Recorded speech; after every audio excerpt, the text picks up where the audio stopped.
Great. So hopefully you saw the event invite had some preparatory work.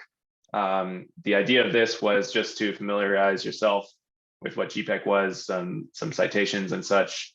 The links here are to the documentation page, which has a user agreements and installation instructions, running using OMFIT with links to the OMFIT documentation page versus running manually. It's a Fortran code, so there's nameless files that you edit, and then you just run the code. And there's some examples for what kinds of outputs there are. So the OMFIT documentation page looks like this. Short description, typical workflows, some publications, and then most importantly, Google Doc tutorial. So this is what we'll get to eventually. So hopefully folks had a minute to look through that stuff. Today, I will go through a few slides, and then we'll get onto the cluster. Hopefully people can follow along. I'll go through essentially something similar to this tutorial. If you are able to follow along or not, feel free to open up this Google Doc as we go and update things. These tutorials are incredibly useful for folks starting out, but they have screenshots, and the GUIs evolve over time, and so they're always like slightly out of date, and the only way to get them into date is when new people come along and care for the people who follow behind them. Okay, so with no further ado, hopefully you can see these slides. Yeah. Yes. Yeah, looks good. Great. I'm just going to keep them not in full screen. I hope that's okay with folks that it's large enough.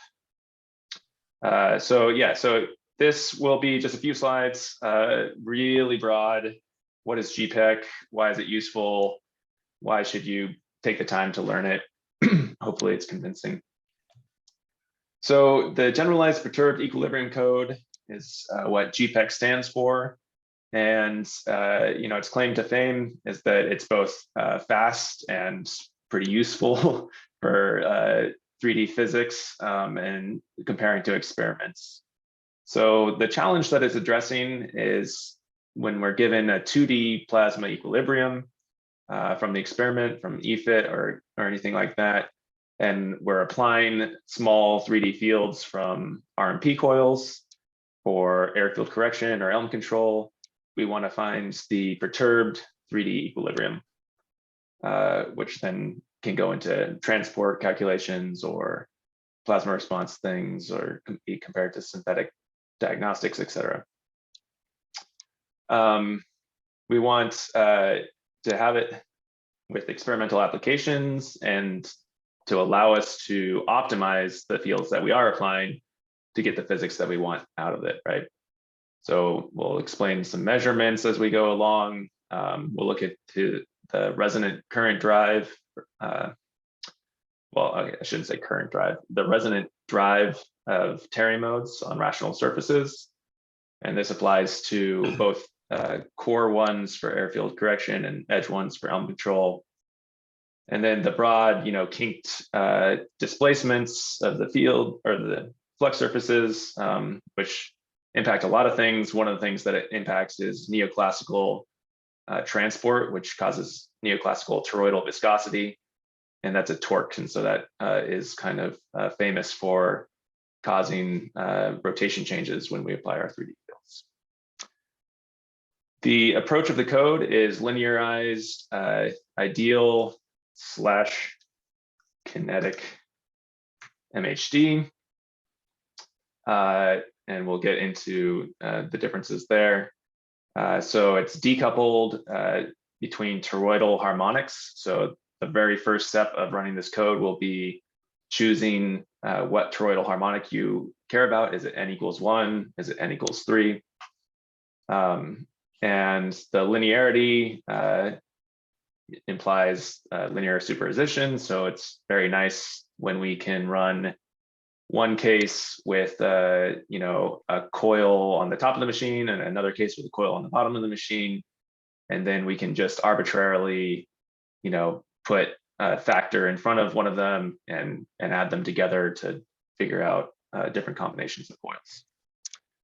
And the key thing here is a matrix formulation that we'll go over, and essentially makes it fast, makes it powerful for studying kind of multimodal effects. It's a unique feature of the code. Okay, so yeah, I mean, the big picture again is how do we obtain benefits from 3D fields while avoiding detrimental effects?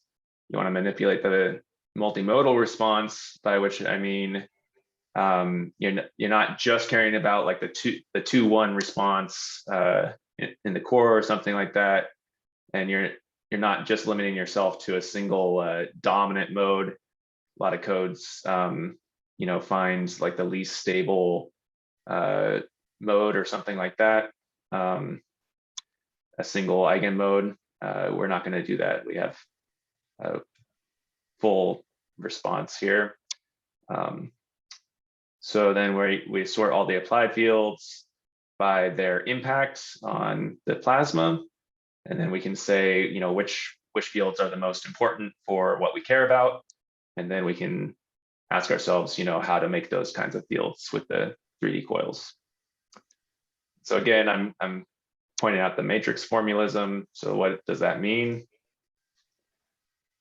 Well, this whole thing is built on the decon code, which you may or may not be familiar with. It's a fairly famous and widely used ideal MHD stability code. And that code was designed by Glasser many years ago, although the publication just came out in 2016. And the idea of the code was to answer yes, no, is the plasma stable to ideal MHD kink modes? So how did it go about giving the yes, no? It looked at a perturbed equilibrium in MHD force balance. And so it got this perturbed force balance equation. And then it went through and solved for force balance states when it minimized the energy. So it was looking at delta W, trying to determine if that was positive or negative, i.e. some displacement C took energy or didn't take energy. And so when it looked for the extremum of delta W, it basically was looking for states where this F term was 0, and those are force balance states. And so what it does is it does a shooting method and puts things into colloidal spectrum. So each one of these J's and B's is a vector with the colloidal harmonics making up the components. And it does a lot of fancy matrix math, but essentially does a shooting technique from the core to the edge and ends up in the end with a surface term for the delta W, right? And that term looks something like this, where you have the field or flux on the control surface dotted with some matrix on either side. And so again, these are vectors where you have each colloidal harmonic that you're keeping. So you might take from negative 50 in M to 50 in M. And again, this is all assuming n equals whatever you've set it to. So let's say n equals 1. So then that would be, basically 100 or 101 length vector, and then 100 matrix, and then 100 length vector here. And this surface term matrix is physically an inverse plasma inductance. And we'll see we're going to make use of this essentially. when we go to the perturbed states. So then the original ideal perturbed equilibrium code, IPEC, was utilized this decon formalism for fast multimodal plasma responses. What did it do? It basically added on a forcing term of 3D fields from coils, and then found the resulting force balance from all those stable force-free modes. So decon says these are all the F equals 0 perturbed states that are possible within the given n number and range of m numbers that you're using.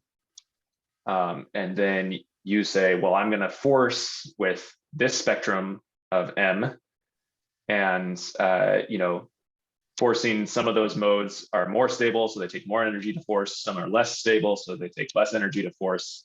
And you basically just need to add up all the ones that you're forcing to figure out what the final state is going to be. And it turns out that you can use the surface matrices from decon to very quickly answer what the plasma response is going to be on the surface of the plasma. And here I'm using surface of the plasma because it's a spectral code. You can't go, all the way to the separatrix. You would need an infinite number of colloidal mode numbers to accurately depict that, capture that, which obviously numerically becomes challenging. In addition, we'll see that the experimental equilibria that we get usually kind of struggle to satisfy Grad-Schaffernov force balance to high accuracy, as you get out to the edge there. So it shouldn't be too bad of a constraint, but it is a big part of how the code works. Okay, so we said that the energy was the inverse inductance of the plasma. Turns out there's a plasma response matrix that's like kind of a surface inductance term. And then this inductance matrix, don't worry too much about it. You can read the publications if you do worry. But what the code is just doing is it's taking a coil, it's doing a vacuum field calculation to get the flux on the plasma surface from the external coil. And then you have a matrix that is just output from decon. Decon takes like seconds to run. It's a simple dot product between the external flux and this plasma response matrix to give you the total flux on the surface, including, again, the external one plus the plasma response. So incredibly fast manipulation here to get these answers. It, again, is a surface matrix, couples all of the different colloidal harmonics together and in coupled kinks and everything. It uses the decon states. And then if you want the profile inside the plasma, decon again has kept all that information as it integrated that Euler-Lagrange equation out to the edge. It kept knowledge of that, so you can then translate all these surface terms into profiles. Just takes a little bit longer. That's what we care about. There's other surface matrices that are super useful. So one of them is called the reluctance, and this is used to explain 3D measurements from sensors. So you've got a coil, vacuum calculation to get the external flux on the plasma surface, which is a colloidal spectrum.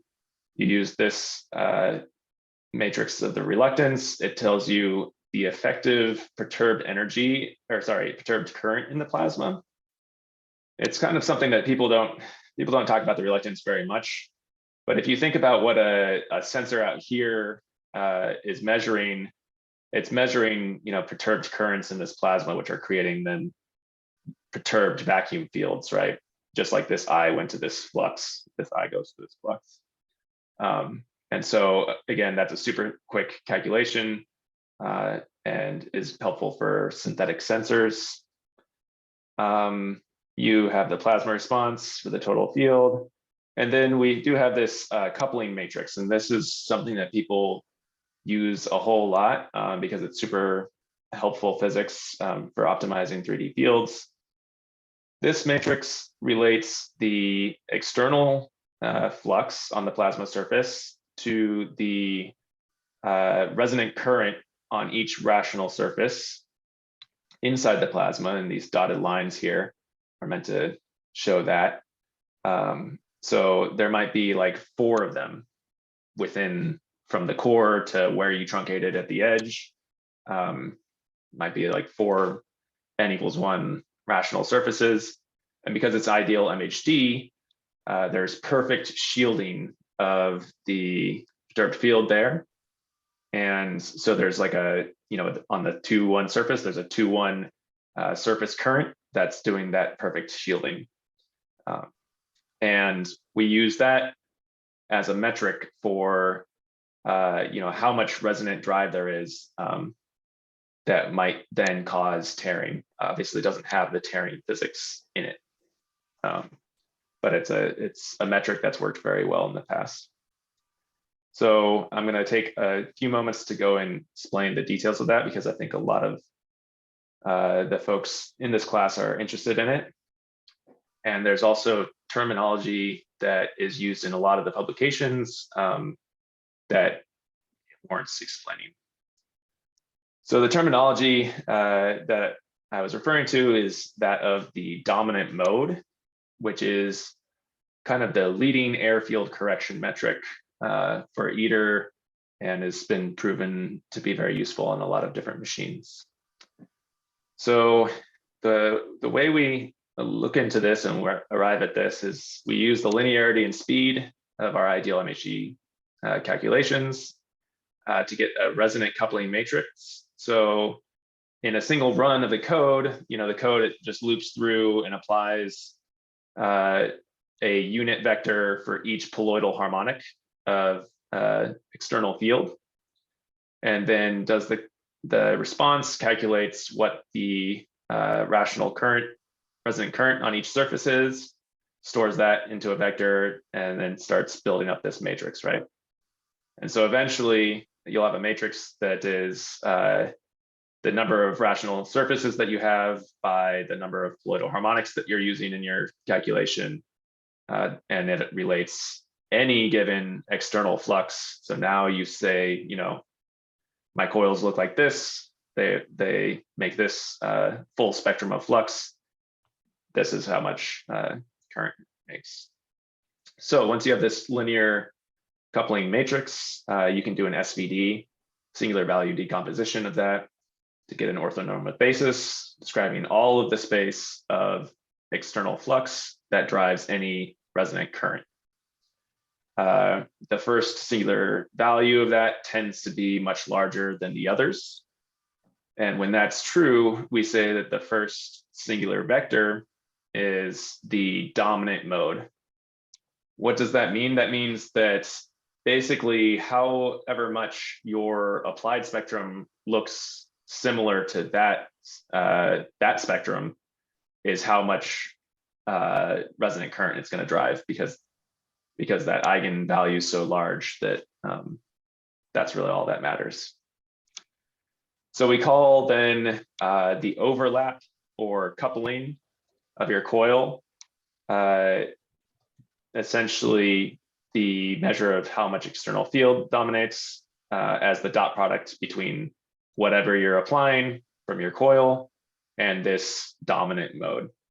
And we can normalize it to the magnitudes, and that essentially gives you like a percent. So, if you apply exactly the dominant mode, then you have, 100% overlap. If you apply some random spectrum that doesn't look very much like the dominant mode, then this number will, be 0.1 or something like that. Any questions on this? This is a kind of a key GPEC output. Yeah, Nick, these singular vectors that you're passing in here, shown on the left of the slide, are these actually complex numbers? Do they tell you like Because I imagine there's like a phase to each. Yeah. Yeah, that's a good question. So the phase of the decon eigenmodes is arbitrary because there's nothing really fixing it. The phase of the singular vectors is also arbitrary because, again, there's no set coil. The plasma doesn't know north from south, really. If you apply the dominant mode at phi equals 0, it's the same thing as if you apply the same mode shifted toroidally.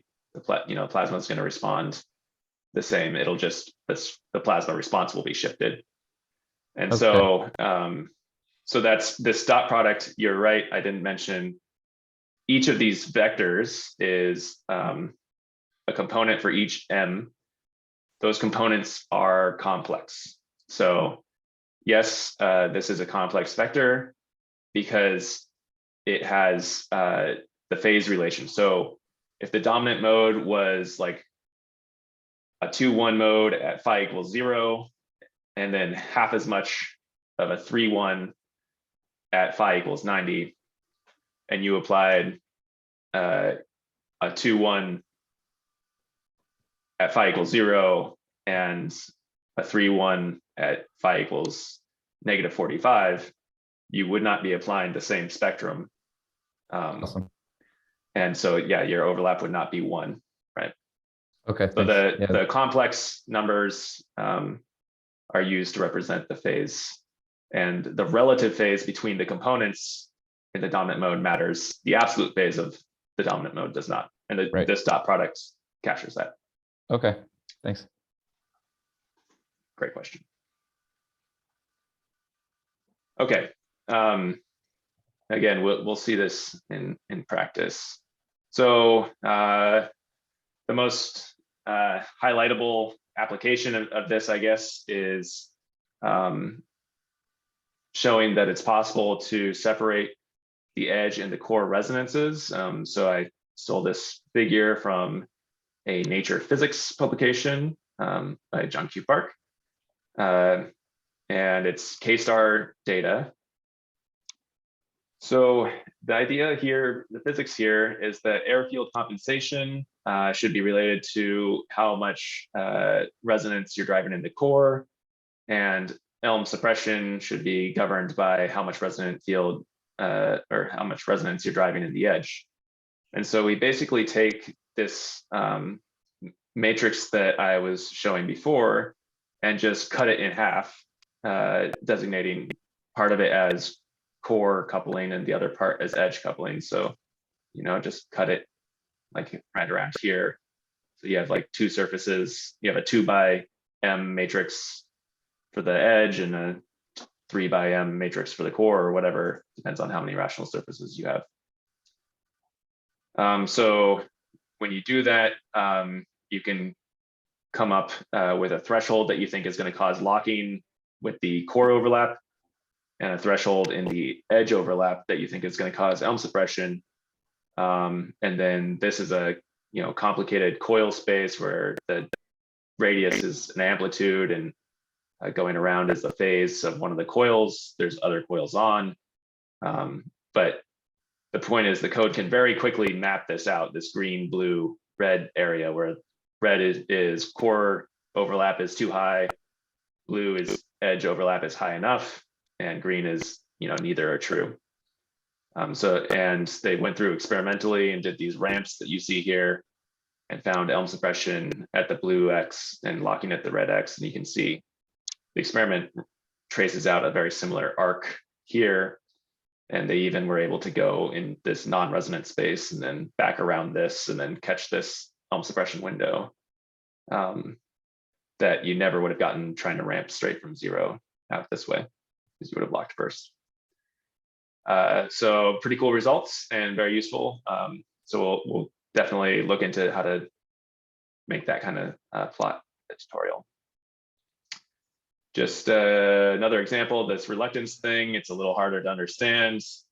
But it does explain the measured external plasma response. And I just wanted to include this, not to confuse you, but to point out that the resonant response is not everything, right? So it is a very valuable output of GPEC, but it's not the only output. And what you measure in a sensor is really this, full kink, coupled kink and resonant response. And if you go through and isolate all the resonant responses, so if you take all of the singular modes from that coupling matrix, they will not actually explain the measured response as you change like the relative phasing between two coils, for example. And I showed that in this publication. It's only about half the response that we measure in D3D comes from this this resonant part. And then the rest of it is coming from responses that literally have no resonance at all. It's just pure kink. And so the other key point that I want to take away from this slide is that the plasma response can be either amplifying or shielding. And this is, it turns out that that's a negative eigenvalue from this reluctance matrix are modes that shield the vacuum field. So you can see here, I'm applying like a red field up here, and I'm looking at all the response of all the modes that have negative reluctance, and you can see they're blue up here, so that's shielding. And then the positive ones are red up here. And it's when I say shielding and amplifying, I'm talking about of the vacuum field, like outside the plasma. And so that's obviously what you're measuring on sensors. Okay. I don't know if anyone has a pressing question on that, or if I just confused everybody, but it's something useful to think about because, for example, if you get your Elm suppression with amplifying modes, you might then also be changing your footprints more. But if you get your Elm suppression, the shielding modes still have resonant components. So if you can get the physics that you want out of a shielding mode, that mode is much more stable and is going to be less likely to mess anything up, outside of your plasma boundary.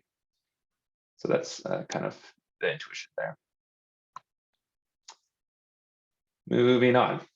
Okay, so that was all IPEC, as I said, which was many years of great publications. And now we're talking about GPEC. Why is there this confusion in the names?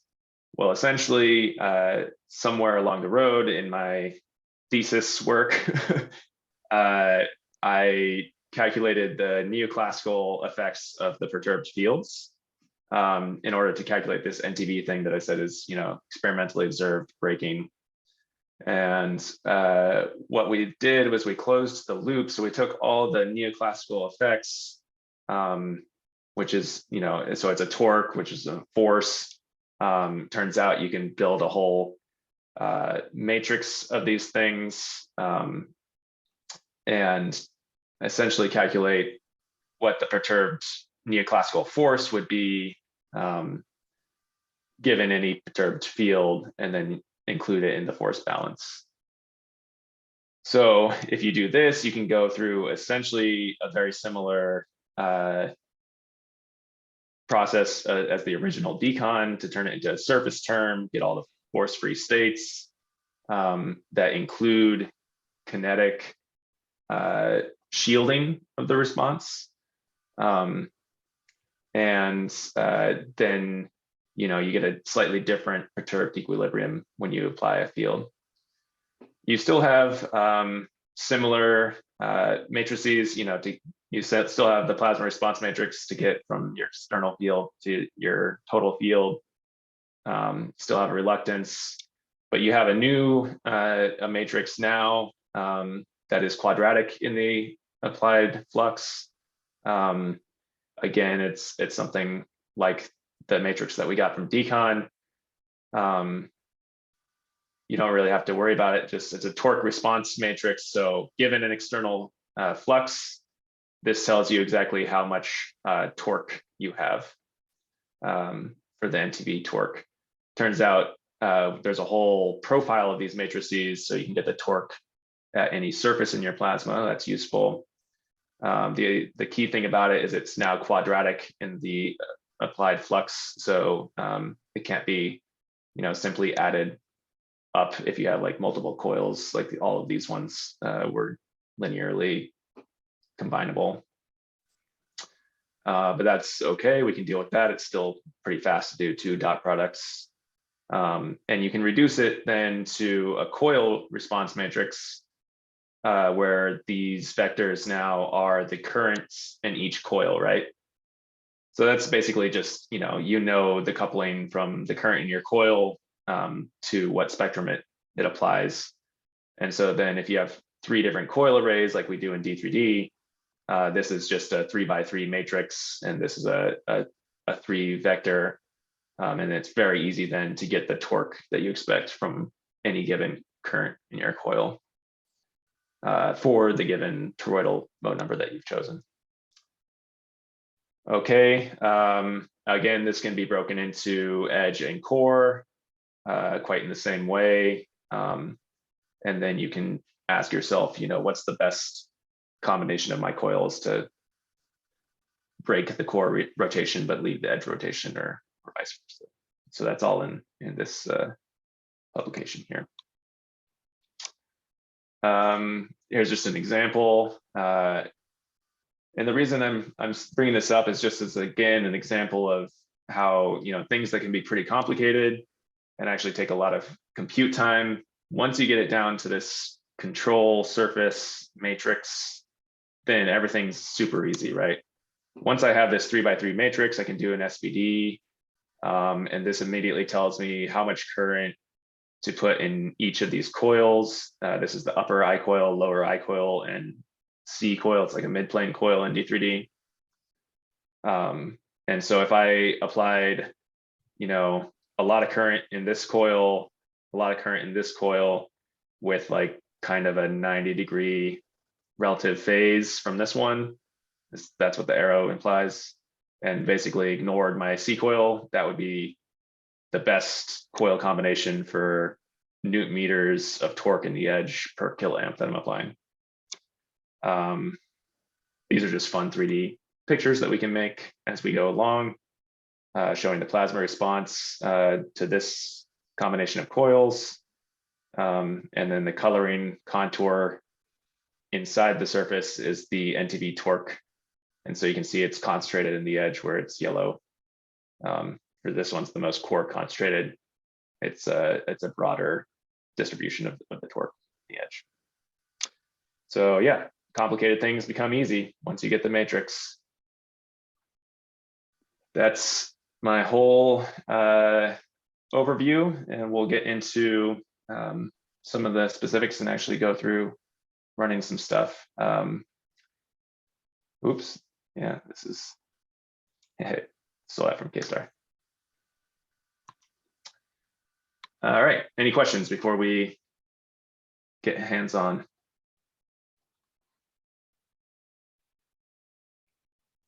Nope. Okay, if not, stop my share.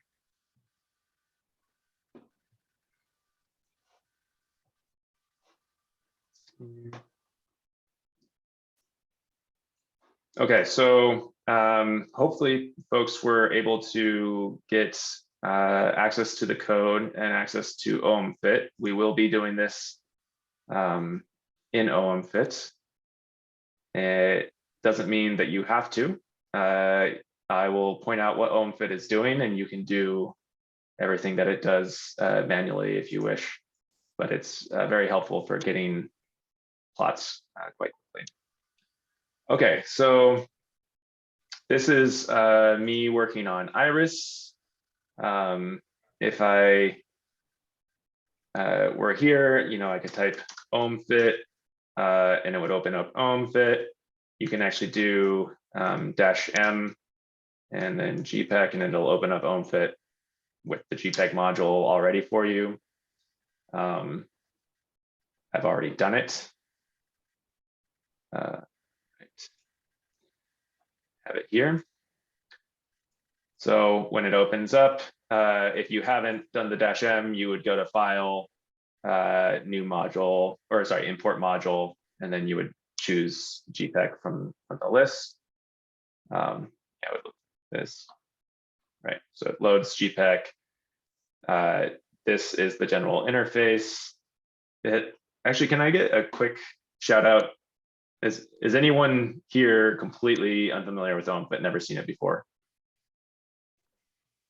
You gotta speak up because I can't see hands. I've played around with it for about an hour. Okay, great. I will go a little bit too fast for those two people, but hopefully get enough in there that it's not a complete mystery. So the general layout of OMFIT is this tree here. You have your console where things will be printed, what's going on. This is just a chance to put in Python code, right, and then execute it. And you can interface with things over here, like if I wanted to change that to 2, I could. I don't. Okay. That's the layout. This is what a module looks like. It generally has inputs, outputs, scripts, plots, and GUIs. These are the kind of the main components. If you double click on the module itself, you will get a GUI. And this will pop up something like this. Since I'm on a place where GPEC is installed, I can select through the different versions that are installed here. If you are in your own computer, you click custom installation, and it'll ask you, where is your installation? And then it'll just run that. It wants a device and a shot. Hopefully folks kind of have access to one that they're interested in. I have preloaded on this other one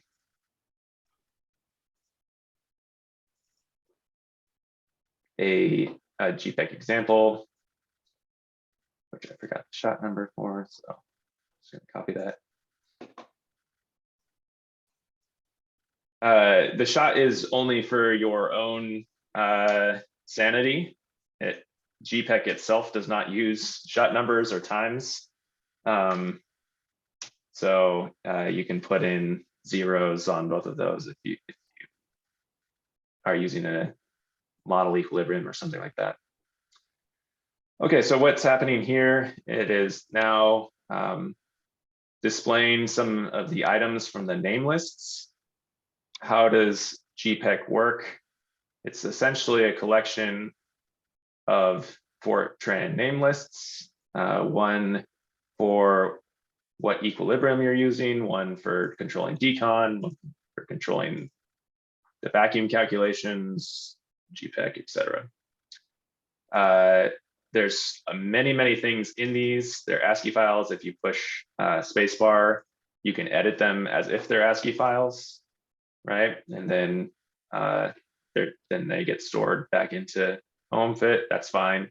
If you prefer this way of editing things, that's great. But you can see there's a lot of things and there's a lot of files. So the helpful thing about OMFIT is that someone like me goes through and says, you know what, these are the 10 things that I actually bother changing for 90% of my runs. And so I'm just gonna display them here for you. They're from various different files. And I've even gone through and connected some of them because there's knock-on effects, right? It's been built up over many years. If you turn on this flag, you have to remember to turn off that flag. etc. And so if you look at the question mark, this is asking, do you want to use the kinetic terms? And if you do or don't, I'll also toggle these other flags because they kind of assume that you're using kinetic terms. So I recommend obviously using this interface. I'm going to, for today, stay to ideal MHD. So I'm going to turn off the kinetic effects. And then there's some options for where to truncate, right? In the edge of the plasma. 992 is safe. I'm going to be bold and go to 0.997 in normalized colloidal flux. Then there is more edge truncation things to think about. If you truncate this code on a rational surface, it will be bad. The rational surface is a singular point in ideal MHD, and it will really struggle to get there. Similarly, if you truncate the last surface that you're considering the plasma surface just inside of a rational surface, so there's a rational surface just outside of that, then you will get what the limited plasma folks ran into many times as they scanned Q. You'll get unstable kink mode from this external kink. And that is not physical because you are probably using a diverted plasma, and there is no rational surface just outside of your separatrix, right? So we know that that's unphysical. We aren't trying to study that mode. And so what we'll do is we'll set either Q to be something like, an integer plus 0.2, right? And so that'll give me like 20% of the way outside of a rational surface, not too close to the next one. Or I can give it this psi edge value. And what it'll do is it'll start looking, once it reaches here, it'll start looking at the plasma stability, and it'll keep tracking it all the way out to here, and then use the most stable point from all of that. And that presumably is a reasonable thing to do because you're looking for the true, kink stability of a diverted plasma, not this artificial instability. If you would like to see more about that, I did put in links to the OMFIT tutorial, that Google Doc, to a slide deck that really goes into detail about the truncation and what happens. Okay, these are Jacobians. You can use different magnetic coordinates. The Hamada ones are good for D3D and most of modern tokamaks. And I won't go into every single thing here. The defaults are pretty good. So, when you're choosing a truncation, Excuse me, Nick. Mm-hmm. Can we throw in questions anytime? Oh, please, yeah. So here in principle, if I understand it correctly, the Q high and the psi edge do the same job, but a little bit differently. So if both have a value in it, what is done? It will never go above, the Q high will essentially change psi high. Ah, okay. So if you really want it to be exactly at 20.2 and you're worried that that it will choose something at 0.99 that's different, you can set this to 1, right? I see. Yeah. And then it will never do the tracking. It will just either go to whichever one it hits first, psi high or Q high, and just I see. do that. So Okay, you set thanks. this to something higher than the Q high. And so this is kind of where you have to know something about your equilibrium. You have to know kind of how these two things balance out to choose the right one. And so we'll look into that.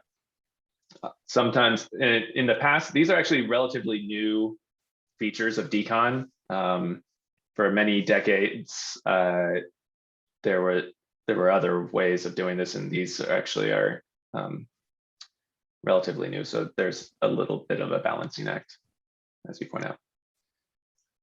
Okay, so the first thing you need to run the code, and because I'm not sharing my full screen, I'm not going to bounce back and forth between this and the online tutorial. But again, the OMFIT tutorial has very nice block diagrams of what you need as inputs. You're going to need all these name lists, and then you're going to need an equilibrium. If you're using kinetic effects, you're going to need kinetic profiles. You're going to need coil currents from 3D coils, and then you can run the code. So I think it's intuitive enough in the GUI here. The first thing that you need is an equilibrium. You might want an EFIT. You can get one from somewhere inside of OMFIT, like if you would run a different module calculating a nice kinetic equilibrium for your shot or something, or you can get it from a file, right? And if you want to go navigate somewhere, you can do that. How do I want to do this? So I'm going to take it from the OMFIT, or the default examples that are in the installation here. So I think it's codes, GPEC. These are all the installations of GPEC here. There should be a docs examples, right?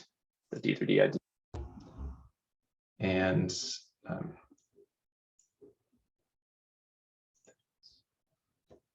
I was just told that my mic cut out. Can you guys hear me? Yep. Yeah. Okay. Yeah. The Bluetooth just disconnected. All right, so here's a G file. I'm going to use it. It loads in the G file. It's nice to check, what things are being printed. It loaded in this file for this time. And then it says, machine and BT direction and IP direction updated in coil. Okay, well, here's another thing that you would have had to keep track of if you were doing this manually. You would have had to go, first of all, into this equilibrium file, which we have over here, nameless file, and you would have said EQ file name is some file name. Oh, if it's going to update it for me at runtime. Then you would have had to go into the coil name list, right? There's a different coil name list for every time that we're running. And inside of this is another way that you can edit name lists in OMFIT. Directly, you can see there's an entry for the machine. It's going to be D3D. It got that from the G file. And then there's an IP direction and BT direction. These are important for the relative phasing between upper and lower coils, for example, RMP coils, because decon operates in magnetic coordinates with where the direction is defined by the IP and BT. And so you want to have that actually match up to the RZ space or XYZ space of these physical coils. Okay, so OMFIT's already helping us out. Otherwise, I could have gone in here and hit tab and change this to positive if I wanted to, hitting enter. Or I could have hit spacebar here and edited the ASCII file. I can plot the equilibrium. That's nice. At this point, for example, I could middle click here to expand this window and look into the edge and see, which one is it going to hit? Is it going to hit 20.2 for a Q high or psi of 997 first? Okay, it's going to hit psi of 997 first. But I could choose, my Q to be Q high to 6.2, and then it would really truncate there. So great question. So profiles we're going to skip. Essentially, it's the same thing. You can either get them from OMFIT or from a file. And then the only other thing we need other than a equilibrium is coil currents. So GPEC knows what D3D is and has the coils already defined in their geometry. So it's ready to do the vacuum calculations for you. And so you can do that. You could also make your own coils up in an ASCII file format. That's kind of advanced. You can also do a custom build with a built-in module in OMFIT where you just tell it, I want 6 coils at, this radius, and it'll make coils for you. So that's pretty cool. But we're going to use the built-ins. We're going to do n equals 1. Oops. So we'll go to n equals 1 amplitude, do a kiloamp in that one, a kiloamp in that one, and let's just do all 3. So n equals 1 kiloamp. If I apply currents, you'll see that it has edited this ASCII coil name list, putting in coil currents. You can adjust this phase if you thought that 1 kiloamp meant that, there should be exactly 1 kiloamp in one of the coils. Then you probably need to adjust the phase by, 30 degrees or something. It's using the true, whatever the machine is defined as the phase of these coils. So then we are ready to roll. We will name our run something useful, like n equals 1, ideal MHD. We have the option to do a bunch of different scans. We can scan any variable in the name lists. So, spoiler alert, you might want to scan psi high for some of the worked examples that are coming up. And it will just then run a series of runs scanning that variable with whatever values you put in there. But we won't do that now. You can do a pressure scan to find, for example, the no wall limit for beta when it goes unstable, etc. So the GPEC suite, as it were, actually involves multiple codes. As I've mentioned, they were built up over time. There's the decon code. This is essential for a step to get the stability of the plasma and all the force-free states. So we're going to run that. There's a resistive decon, much more complicated. So we're going to ignore that for now. There's a stride code, which is a parallelized version of decon, which gives you whether or not it's stable much faster, but not quite as much information. So we'll skip that for today. And then there's GPEC itself. So we'll run GPEC. This final one is actually the NTV kinetic calculations, which you can do after you get the perturbed fields from GPEC in a kind of not self-consistent way, right? So it's not built into the perturbed equilibrium, but you can calculate the NTV nonetheless. We won't do that today. So then you can sort of run it here, or I could run it at Portal, for example, and then it would send everything to Portal because I have an account there. If you're on your local laptop, you could type in Iris here, and it would send it to Iris. You can run it, live as it were, or submit it to Slurm queues. This is helpful when you just want to submit, like we wanted to do N1, then 2, then 3. I would just submit it, change, and come back here, change the name, submit it again, etc. I won't do that just for the sake of watching this thing run. So I'm going to hit run, and we can watch it here. Decon started. This is the version, some information. You can see it's super fast. It goes from the core to the edge, and then it starts looking for the peak in delta W after 0.88, like I asked it to. And it goes to 0.997, like I asked it to. It says, the most stable point was at Q of 5.3. As we kind of predicted, it would be just past the rational surface, but not up against the next one. And so then it actually has to it's kind of dumb. It kind of has to restart and get everything at that surface again. But that's okay because it's super fast. Then you're going to go into GPEC. It's going to read the decon results. That looks good. And then it comes up with some of those basic response matrices for the surface of the plasma. That's all good. And then it starts going into, putting things actually all the way from the core to the edge and using those force-free states to compile the actual driven perturbed equilibrium profiles for displacements and the delta B. The vacuum field takes a while because it's just a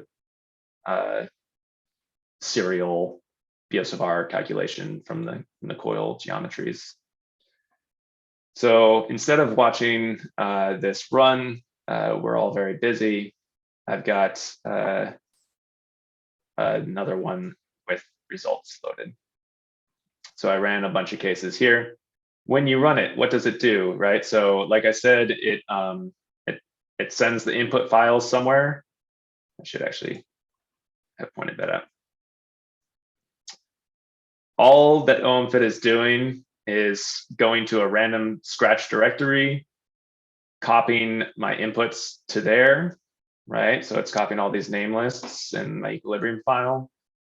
And then it's running some things that it knows to do on Iris, like purging my modules, loading the GPEC module on Iris, checking that it's which GPEC it's running so that and yeah, you could just CD to this crazy directory, and you would find all the input files there, and part of the output files because it's been outputting things.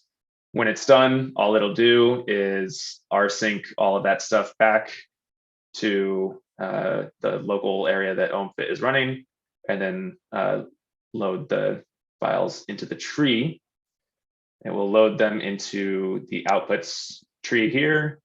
It's got the name that you asked it to have, and it will have data. So for example, I ran N1, 2, and 3 here. It's got data. I only ran one time, so there's one case, and then got tons of output files because I just asked for every possible thing I could think of so that we could make every plot I could think of. You can see there's netcdf files and ASCII files. They're kind of repetitive, so you don't actually need to output both. Again, OMFIT makes it easy to read netcdf files. You can click into things. You can look at, you can hit P and print it. It has a long name. It's the total energy eigenvalues. If you look at the first one, or if you look at all of them, they're all positive. So it was a stable run. And you can keep going through that if you so desire. However, I have kindly created some default plots. Again, the idea here is these are the things that I check every time that I run the code. So why bother rewriting the plots every time? So the first thing, let's do this. This run I turned on every possible output, I think, is the equil summary.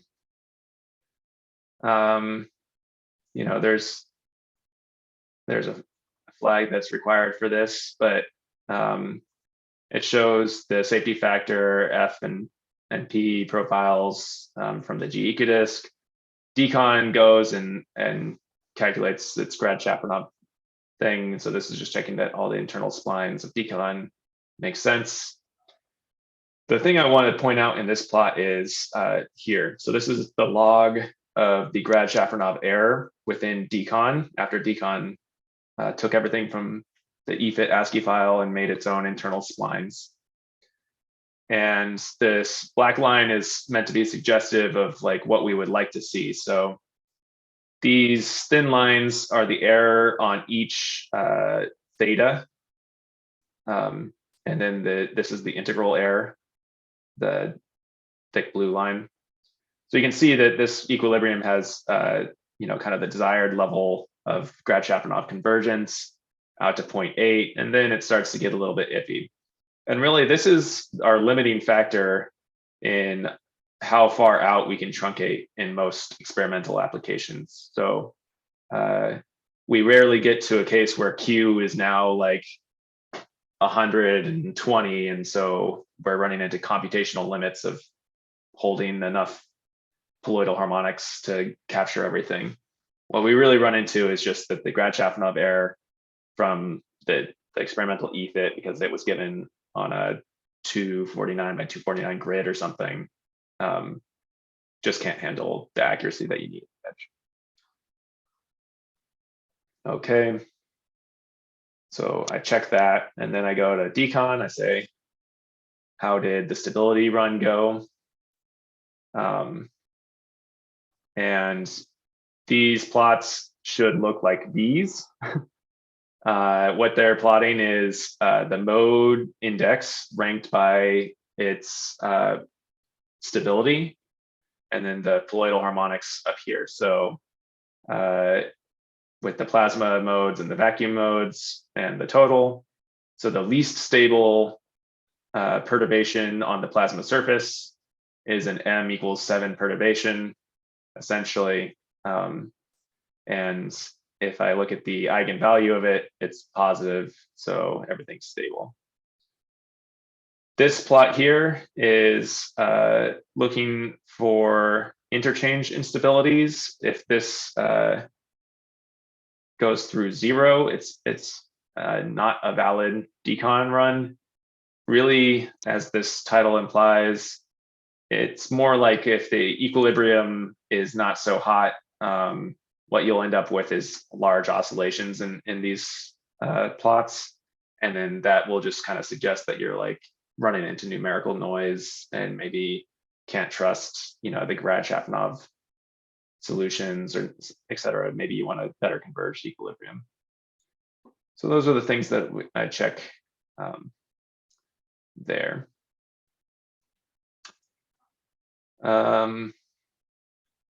Actually wondering, well, okay, so I'm going to move on. GPEC summary, you know, there's a million things that GPEC can output. All of them are different flags. And these are just some of the most common ones. So I threw them into a kind of a summary plot. If you go into the GPEC name list, look at the GPEC outputs that you're requesting. There's all these different flags, and some of them take more time, some of them take less time. The sing field is the resonant field. The XB normal is like the normal displacement and field profiles. And so those are being plotted here. So this is on the surface, the colloidal harmonic spectrum of the applied field, plasma response, and total. You can see the plasma response dominates the total. You can see that it peaks at M equals 7, suspiciously correlated with the least stable perturbation from decon. So that is going to be a common theme in a run that makes sense. So you want to check that holds together. This is a nice spectrogram. You can see a nice broad kink. You can see that, that you have the ideal MHD shielding on the rational surface. And then at that given M, the response kind of kinks up inside of that rational surface. This is, again, what's expected. And if you look at, any papers from Mars or M3DC1 or anything, that you'll see similar kind of responses. Here is just, an intuitive RZ plot of the radial field plasma response and the radial field total. Just that you can make sure that things make sense. Okay, we're looking at small amounts of field here. What else do I want to say? So yeah, that's what you're looking for, anything that would be absolutely crazy. So if there's like a thin line of yellow at the very top of this thing, that's suspicious. Really, if there's a thin line of yellow anywhere where you've seen like a super localized response, then you should be suspicious of the code. One thing that can happen, and I was actually told to point this out, and I forgot. So Decon also has an MHD singularity at the magnetic axis, right? And so you have to tell it to start slightly off the axis. And if I zoomed in enough here, you would see that there's like a little gap right there on the axis. If Q naught goes below 1, you will oftentimes run into a situation where ideal MHD tells you that there's a huge internal kink. These are like well-known issues. Qmin going below 1 is not good in ideal MHD. So sometimes, not often, but sometimes Decon can tell you that the whole thing is stable and you think you're cruising, and something on the control surface actually looks reasonable, but you'll see like the M=1 mode pop up like crazy in here. And then that probably anything that requires like the profile of displacements is going to be a little suspicious. Okay. Nick? Yep. In case we have an equilibrium, an OMFIT equilibrium where Q goes below 1 in the center, do we have to modify the equilibrium file itself, or is there a way in GPEC to artificially force it to be above 1 for the run? Great question. So I ran into this enough times where people gave me experimental equilibrium with Qmin below 1, and that was a problem, that I have put in something in GPEC. I would say that still the recommended approach is to go into OMFIT, and in OMFIT you can constrain Q naught or Qmin to be 1.02 or something like that, and usually that is well within the error bars of your Q constraint, like the MSE error bars or something like that. And thus you can get a nice self-consistent equilibrium like that. Now, the reality is you're getting equilibrium from various people who want to know what the 3D field effect is. And so you can go into the Decon name list. This is not something that I exposed. I actually just made it default this Q low.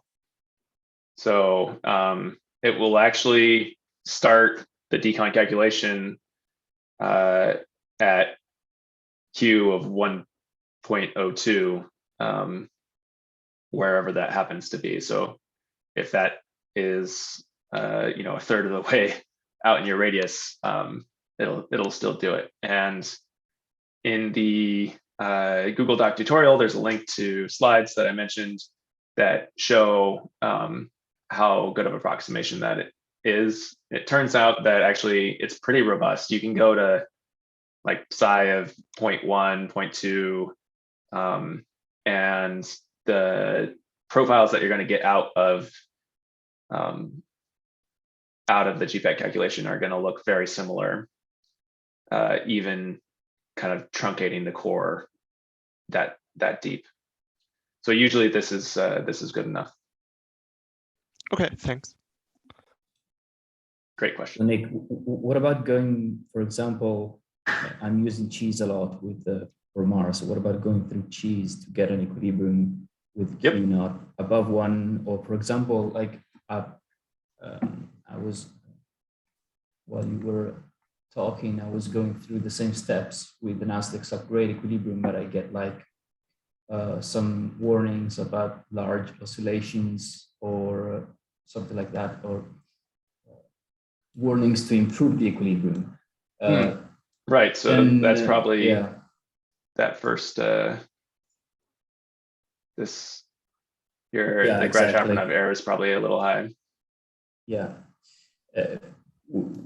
Can I go through cheese to make a high resolution equilibrium, for example, and solve Yes, this absolutely. issue? Okay. Yeah. Do you have So an example of a cheese parameters or name list or something like that that would make it work? I don't. So this equilibrium type, let's see.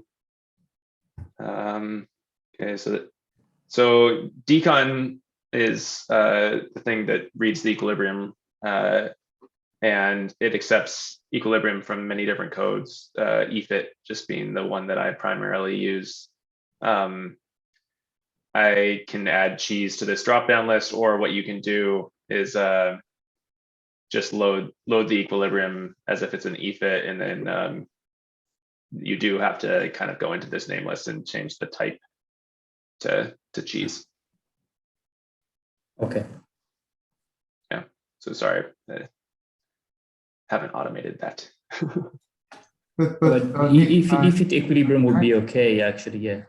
yeah. Yeah, but you can definitely use cheese to refine your OMFIT Yeah, and get a that's better the idea. Grad-Schaffner. Yeah. Junkie, was that you? I was well, in cheese, you can also create OMFIT type output. Yeah, this So is what I when meant, you yeah. after you refine the equilibrium, you can create a cheese type of internal so the equilibrium output directly from internal solution, but then you will have to choose the right format to read in decon. But another option is, I believe, in cheese, any version has an option to create OMFIT format out of your defined equilibrium. Right. So then you can Yes, still use OMFIT. Yeah. Sure. It does. Yeah. Mm-hmm. Okay. Good stuff. Yeah, I have to admit I'm biased towards just getting G files. So yeah, when people are using cheese, I just ask them for the G file format because that's what I'm used to. Okay. So we talked about core truncation, we talked about edge truncation. I will go into the other outputs. I guess before I move off of truncation, I did realize that the runs that I prepped ahead of time, I had just copied from like an old example where I didn't use that that method of looking for the most stable truncation spot. So I'm going to come back briefly to this one that we did together live, and look at the outputs there. If we plot the decon summary here, because it looked from for the highest stability, it tracked that and recorded it, and so it's plotting it for me. And so this is an incredibly useful plot. In the other case that I plotted, I actually had just basically told it where to truncate, and that's why it didn't have this information. But if you do use a psi edge, it will plot this. You can see that this torque, it turns out, is a kinetic effect, and so that's all zero because we're doing ideal MHD.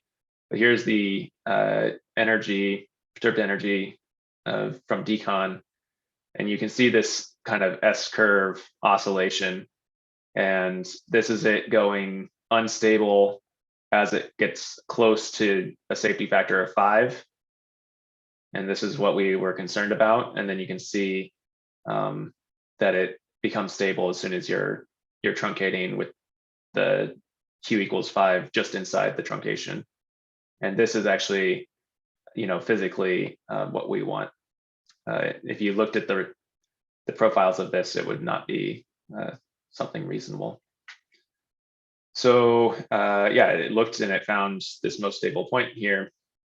If you have an equilibrium that you start to get poor quality, so the Grad-Schaffenov is not good out here, you'll see that this nice smooth curve actually starts to go hashy. And that's just, that's telling you that you've gone too far. The splines of decon are no longer valid, etc. And you just need to pull back the psi high that you were using to somewhere where Grad-Schaffenov is satisfied. And this curve looks smooth. So that should help with that. Moving on. So there's a million different plots. I guess I will plot, the 2D plot is quite intuitive. This is the unwrapped surface of the plasma. Because it knows D3D well, it went ahead and grabbed the coils that I used and overplotted them. And so this is the toroidal angle along the plasma, the poloidal angle. This is the zero is the low field side midplane. You can see the field that I'm applying. You can see the plasma response and then the total field here. So that's quite intuitive. That's the super fast calculation that GPEC does. There's an option plot in 3D, but it takes some rendering, so I'll skip that. And then there's the resonant quantities that we talked about, right? So the coupling between your external field and the resonant current, it looks like this. This is a typical check mark. Often there's a lot of shielding in the values that are here at the pedestal. And then this is the value that you kind of are suspicious would cause your core locked mode. But often we talk about the GPEC resonant field, not the resonant shielding current. And so here's that. And there's a vacuum field, obviously, to this as well. You can see the plasma has greatly amplified the vacuum field in this case. So what does this mean? Actually, this is, we take the shielding current and then we ask, what field is that current by itself creating? Or in other words, what is it shielding? And then we can simply calculate that. And so this resonant field is not actually like a penetrated resonant field in an island.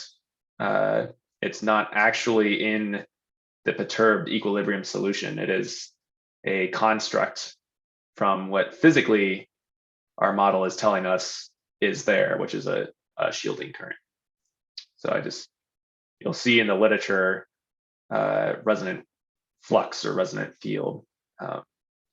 And so that's how that's calculated.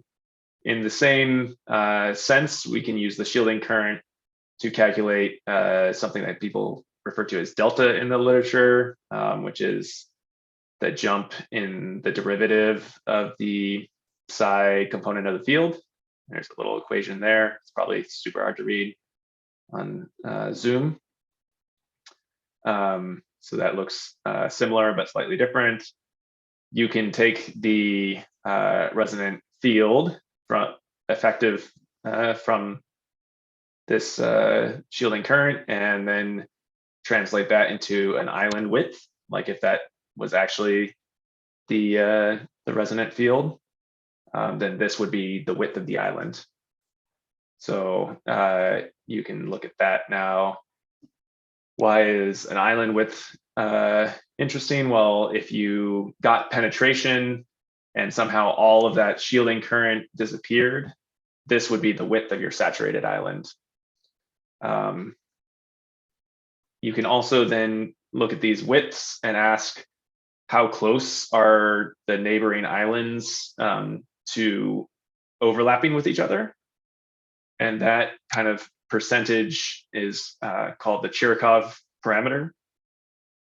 And so we can plot that at each rational surface, which is kind of, if it was 1, then this island would be overlapping, with each of its neighbors, or at least one of its neighbors.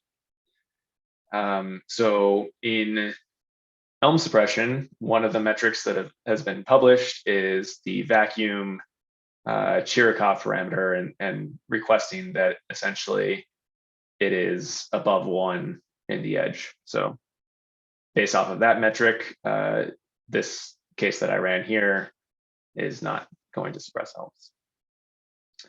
So whole host of resonant metrics, choose your favorite. Kind of a deal, and we can support if you have one that we don't have. Let us know. The one that we don't have any physics for is like actually a partially penetrated island, because we don't know without resistive physics how much of that current really would penetrate or not. Moving through, okay, so spectrograms are just all the profile quantities. These ones actually, take a lot of time to output. All the flags aren't on by default. Some of them are. You can see kind of that that kinking structure that I was talking about, where you come in and then you kink up inside of the rational. These plots might be familiar to you. These are obviously just automatic, so they're not optimized color bars, but you can go in to the script that this called and see how it's doing it, and then adjust the parameters yourself. So any script, any plot you see that you like, you can right click on it, and it says, okay, this button calls this script here, plot spectrogram. And then if I went into plots, I could look at plot spectrogram, which would be here, spacebar, see what it does. It's just looping through all these different things and making a new subplot. And you could change, the color bar that you want to use or something like that. That's perfectly fine. RZ functionals, okay, that's like gonna be your displacements. Great.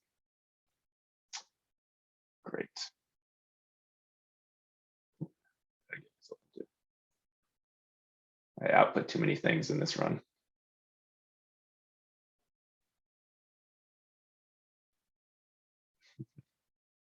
Dang.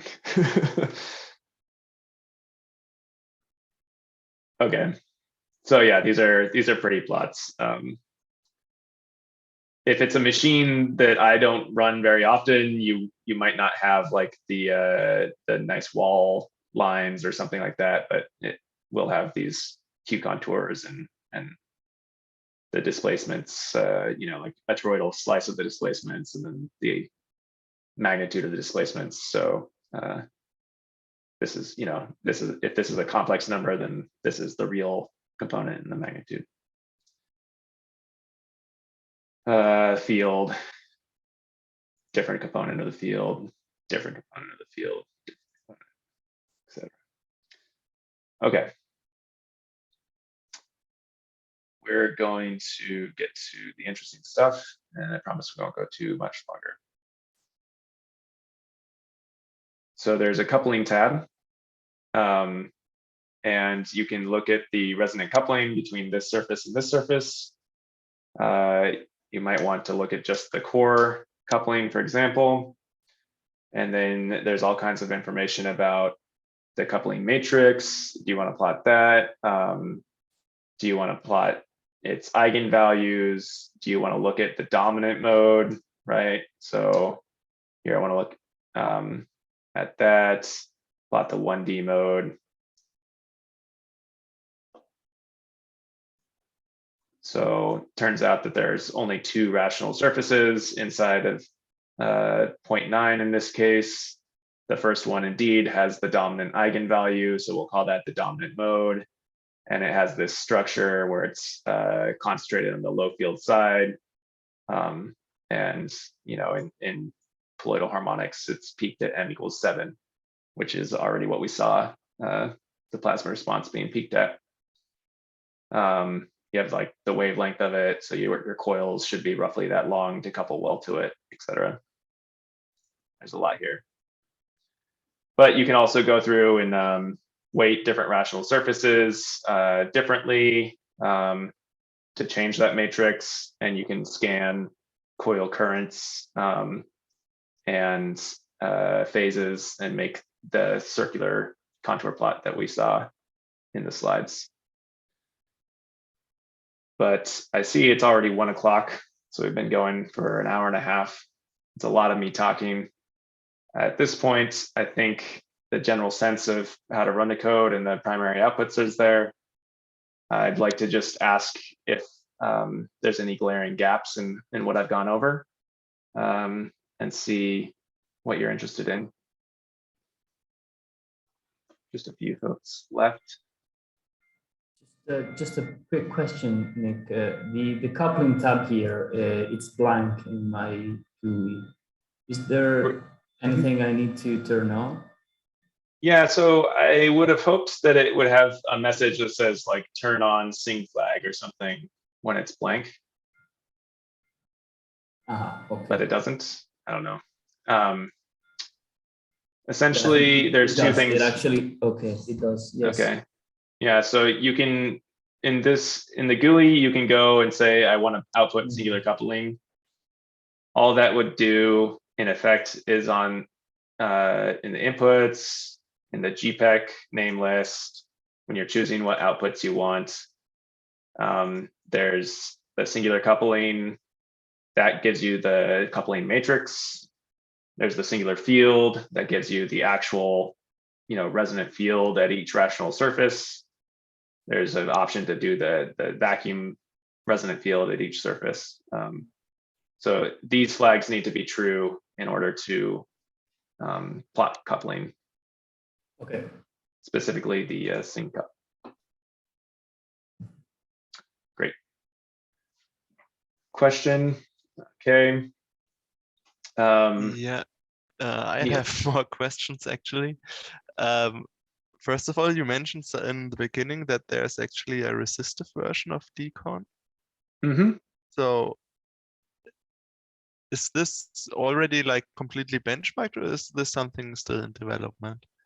There are use the a couple ideal papers one on over it. the resistive one. Yeah, there's a couple papers on it.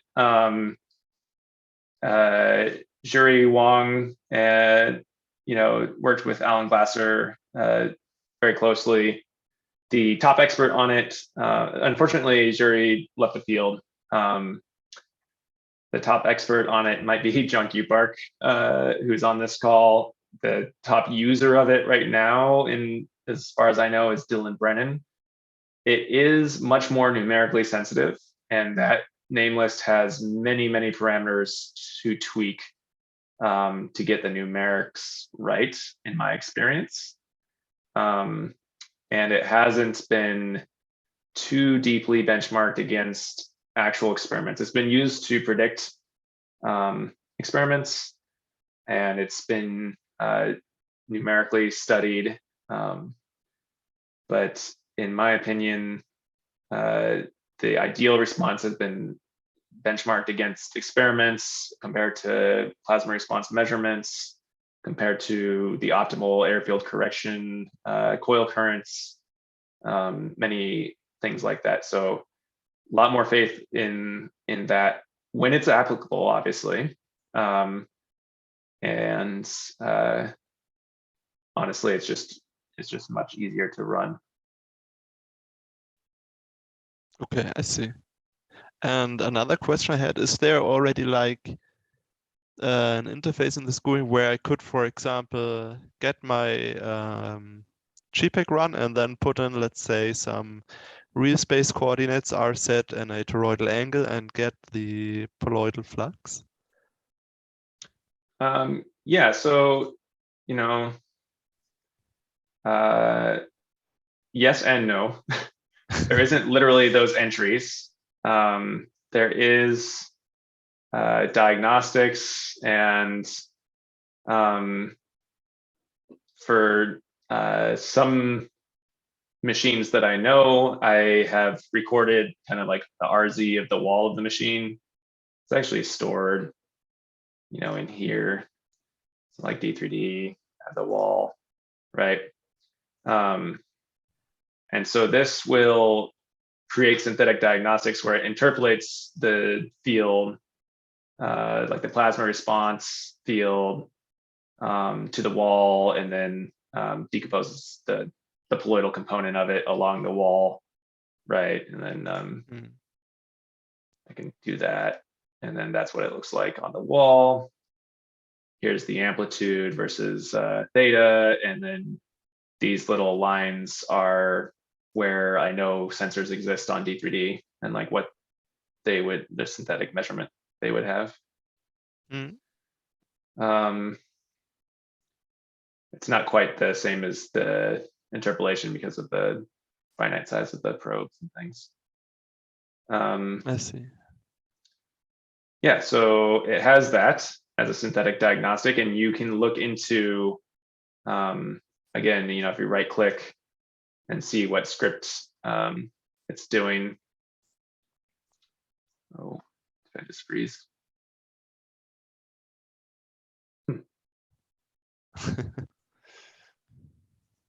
I went too fast for it.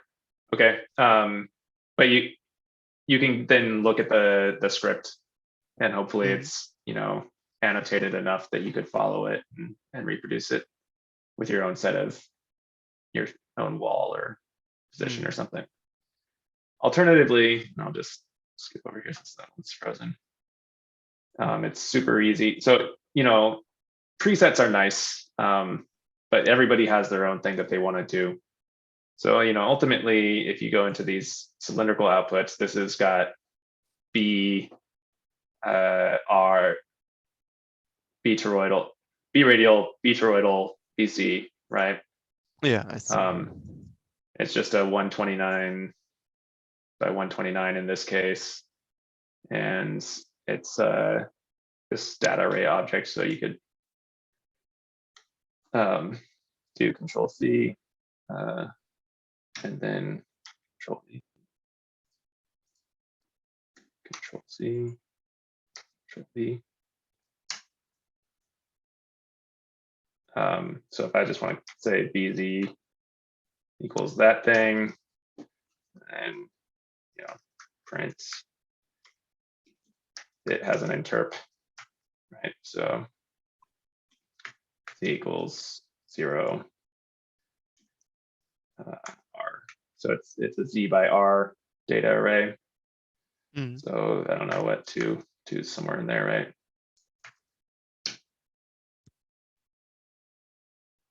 Let's see if that worked. Might not have the oh, I'm not. Yeah, okay, so my syntax is but I think yeah, don't worry. Yeah. I got it. Okay. So yeah, you can just write your own script to do that. Okay. If I add one thing. If you want to calculate these quantities inside the plasma, then you may want to think about increasing the grid resolution. Here's 129, which is fine for the perturbed field outside the plasma boundary. But if you want to do something with internal fields, in many times this resolution is actually not enough. The solutions are very stiff inside the plasma, especially, for example, near the rational surfaces. So it's going to take more time. Yeah, right. So here, nearby the rational surfaces, you can see already some structure. It is too much weighted to the strong fields near the coil, so you can really see how they vary inside the plasma. But there are big variations inside plasma, especially near the rational surfaces. So, for example, you can increase the number of grids along with R and G by, you can double them, for example, by, yeah, this looks better. You can see it's kind of jagged. Yeah. So you can increase the number to 257 or any number you like. Unfortunately, it will take, of course, then longer time to finish calculation. Yeah, so that's the number you can play with. Okay, thanks. Yep. Yeah, I mean, there's a million settings, and obviously each use is going to have to check out. Feel free to ask us, send us emails or anything. We can always help out. Okay, so so in the invite to this thing, I suggested some examples to work through. You know, call them homework or something like that. It's a challenge by choice, as I said. You know, you're not forced to do it. You won't be graded. But the next session we'll open up with people showing what they did. All of them should be pretty simple, like just you know, 10 to 50 lines of code, something like this, where you do a run. You know, you might. The question is, how far out can I push sci-high, for example, right? So I might just change this manually and run it a couple different times, and then check each one, this decon summary, right? And see when at some point it's all just going to go to chaos. And it's not just going to go to chaos out here.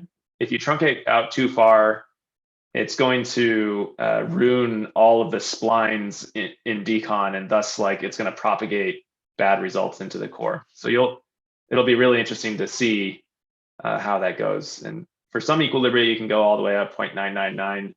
I've seen Shimei go like 4 different nines. But if you know the Aztecs equilibrium or that was being mentioned, if it's already a little iffy, then I doubt it'll go past 0.995. So you could do that. You could go into the run and say you want to scan sci-high and put in a couple different numbers here and see what that happens there. Hopefully you'll be able to figure it out. Basically, you'll have more than one tree inside the data for the run. And then what was the other one? Oh, resonant coupling. So resonant coupling, I guess you can either use this interface to the, oh, see, there you go. I didn't turn it on this one, to do the plots with the GUI, or you can go in to the outputs manually it's going to be a profile output. And it would be in here, it would be like phi res, right? So I could I would copy it, call it, it would look like this. Something along those lines. And then I would have it for that run. I might do one run for the upper I coils and then another one for the lower I coils, and then I could just multiply them by whatever. So if I wanted my phasing is something between 0 and 2 pi, let's do 100 points, then the coupling scan would just be phi res IL plus phi res IU e to the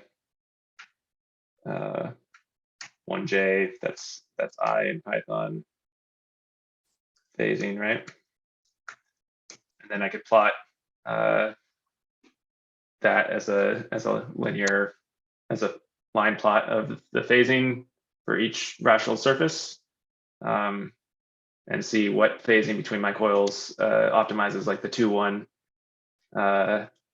which would just be like the first component of this, and then what phasing optimizes the 4-1 in the edge or something like that. So lots of different ways to go about it. Play with clicking around through the data, play with the GUI, and feel free to reach out if you have any questions. I don't have, I'm gonna stop sharing and just check to see if there was anything else I should really say before people attempt the questions. So we have a truncation question, understanding that. I think the built-in plots are very helpful for that.